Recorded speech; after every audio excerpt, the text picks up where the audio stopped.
When you arise in the morning, think of what a precious privilege it is to be alive, to breathe, to think, to enjoy, to love.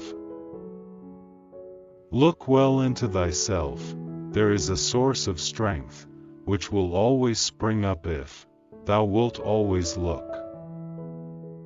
Do not indulge in dreams of having what you have not, but reckon up the chief of the blessings you do possess, and then thankfully remember how you would crave for them if they were not yours.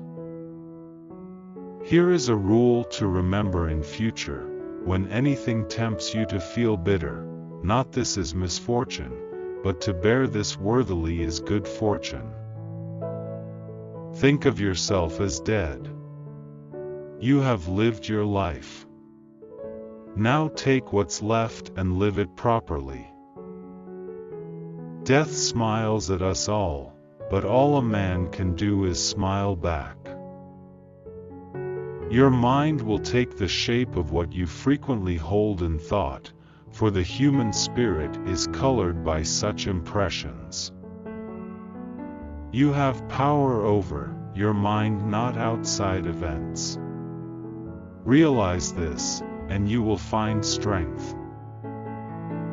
It is not death that a man should fear, but he should fear never beginning to live. Never let the future disturb you. You will meet it, if you have to, with the same weapons of reason which today arm you against the present. Very little is needed to make a happy life. It is all within yourself, in your way of thinking. A man's true delight is to do the things he was made for. True happiness is to enjoy the present, without anxious dependence upon the future, not to amuse ourselves with either hopes or fears, but to rest satisfied with what we have, which is sufficient, for he that is so wants nothing. Begin at once to live, and count each separate day as a separate life. It is not because things are difficult that we do not dare, it is because we do not dare that things are difficult. We all sorely complain of the shortness of time, and yet have much more than we know what to do with. Our lives are either spent in doing nothing at all, or in doing nothing to the purpose, or in doing nothing that we ought to do. We are always complaining that our days are few, and acting as though there would be no end of them. A gem cannot be polished without friction, nor a man perfected without trials. Every night before going to sleep, we must ask ourselves, what weakness did I overcome today? What virtue did I acquire? Life is never incomplete if it is an honorable one. At whatever point you leave life, if you leave it in the right way, it is whole. We suffer more often in imagination than in reality. You want to live, but do you know how to live? You are scared of dying, but tell me, is the kind of life you lead really any different to being dead? The greatest blessings of mankind are within us and within our reach. A wise man is content with his lot, whatever it may be. As is a tale, so is life. Not how long it is, but how good it is what matters. If you really want to escape the things that harass you, what you're needing is not to be in a different place, but to be a different person. Until we have begun to go without them, we fail to realize how unnecessary many things are. We've been using them not because we needed them, but because we had them. It is not the man who has too little, but the man who craves more, that is poor. From this instant on, vow to stop disappointing yourself.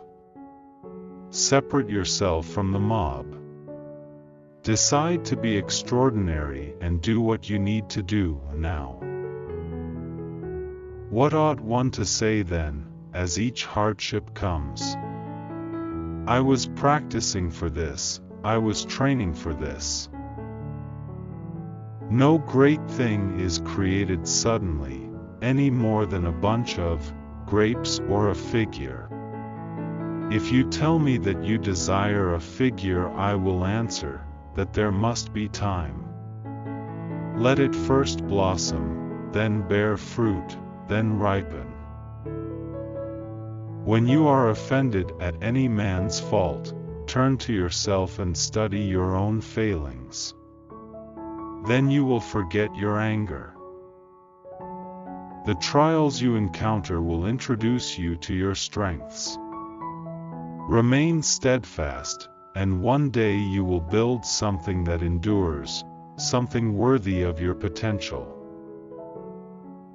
Attach yourself to what is spiritually superior, regardless of what other people think or do. Hold to your true aspirations no matter what is going on around you. On the occasion of every accident that befalls you, remember to turn to yourself and inquire what power you have for turning it to use.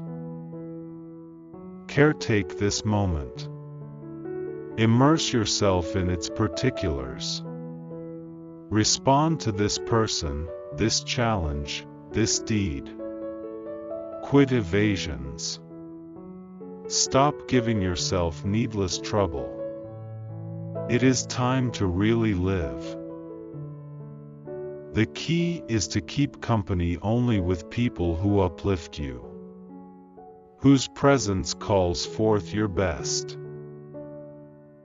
If anyone tells you that a certain person speaks ill of you, do not make excuses about what is said of you, but answer, "He was ignorant of my other faults, else he would not have mentioned these alone." Don't seek to have events happen as you wish, but wish them to happen as they do happen, and all will be well with you. Never depend on the admiration of others. There is no strength in it. Personal merit cannot be derived from an external source.